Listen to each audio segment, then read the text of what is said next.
Assalamualaikum warahmatullahi wabarakatuh. Saya ucapkan selamat kepada kalian semua yang sudah berhasil naik kelas atau naik tingkat ke kelas 9. Nah, di tahun ajaran 2020-2021 ini Bapak akan mengajar kalian dengan dua mata pelajaran. Yang pertama yaitu PJOK, yang kedua selanjutnya yaitu PKN. Nah, pada hari ini kita akan belajar PKN.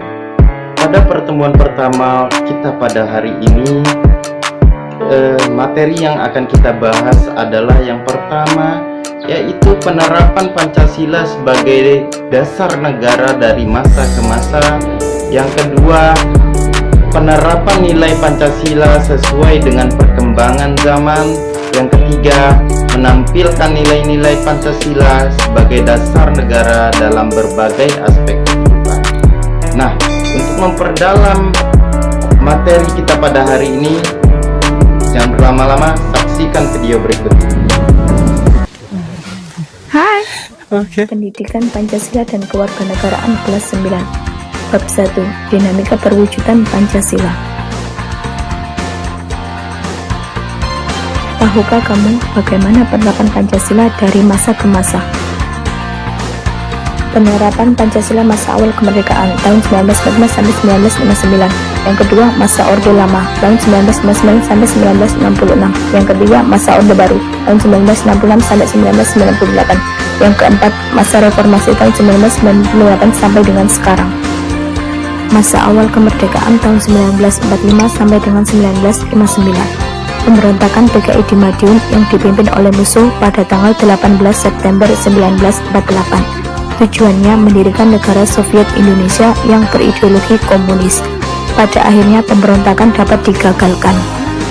Pemberontakan DI atau DII tujuannya adalah mengganti Pancasila sebagai dasar negara dengan syariat Islam, tetapi gerakannya bertentangan dengan ajaran Islam sebenarnya.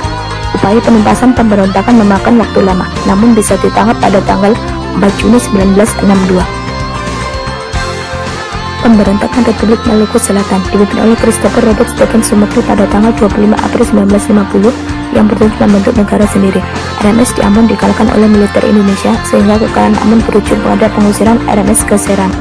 Pemerintahan Revolusioner Republik Indonesia. Gerakan ini merupakan koreksi terhadap pemerintah pusat yang dipimpin oleh Presiden Soekarno, karena pada saat itu Soekarno tidak bisa diberi nasihat dalam menjalankan pemerintahan sehingga terjadi ketimpangan sosial. APRA yang didirikan oleh Kapten Ramon Westering pada tanggal 15 Januari 1949 yang bertujuan melakukan kudeta terhadap pemerintahan RI dan berhasil menduduki wilayah Bandung. Namun kudeta yang dilakukan mengalami kegagalan dan mempercepat pembubaran RIS sehingga dapat kembali ke bentuk NKRI. Masa Orde Lama 1959 sampai 1966. Periode ini dikenal dengan demokrasi terpimpin yang seluruh keputusan dan pemerintahan negara berpusat pada presiden.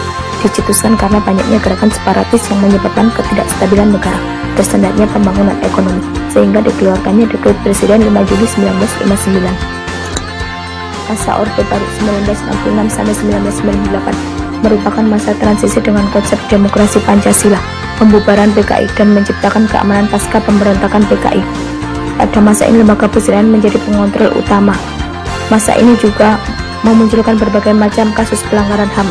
Masa reformasi 1998 sampai dengan sekarang, penerapan Pancasila tidak lagi pada ancaman pemberontakan, akan tetapi diwarnai dengan kehidupan yang serba bebas, seperti kebebasan mengeluarkan pendapat, namun tidak diimbangi, yakni adanya narkoba, pergaulan bebas, dan munculnya konflik sosial, sehingga menurunkannya rasa persatuan dan kesatuan.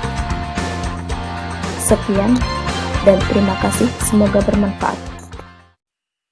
Demikian video kali ini.